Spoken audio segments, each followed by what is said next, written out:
হাহাকার করছিল, আমরা হেলিকপ্টার দিয়ে তাদেরকে উদ্ধার করছি। সেই নারায়ণগঞ্জের কাশপুর থেকে নিয়ে শুরু করে বিভিন্ন জায়গায় হেলিকপ্টার দিয়ে দিয়ে কিন্তু আমরা মানুষকে উদ্ধার করে তাদের যান বাঁচিয়েছি। আর আমি এখানেও চেষ্টা করেছিলাম যে বেশি করে পানি সেটা উপর থেকে যেন আগুনটা আরও চারিদিকে ছড়াতে না পারে। কিন্তু আজকে এসে এই টেলিভিশনে যে ধ্বংসযজ্ঞ আমি দেখলাম, এটা কারোর পক্ষে সহ্য করব না। আমরা অনেক রক্ত দিয়ে স্বাধীনতা নিচ্ছি, দেশটাকে গড়ে তুলব।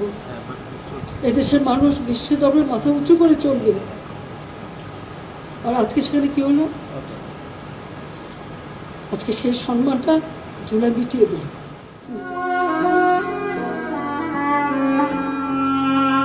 অভিনয়ে তারাই সেরা, যাদের মুখে মধু আর অন্তর বিষে ভরা।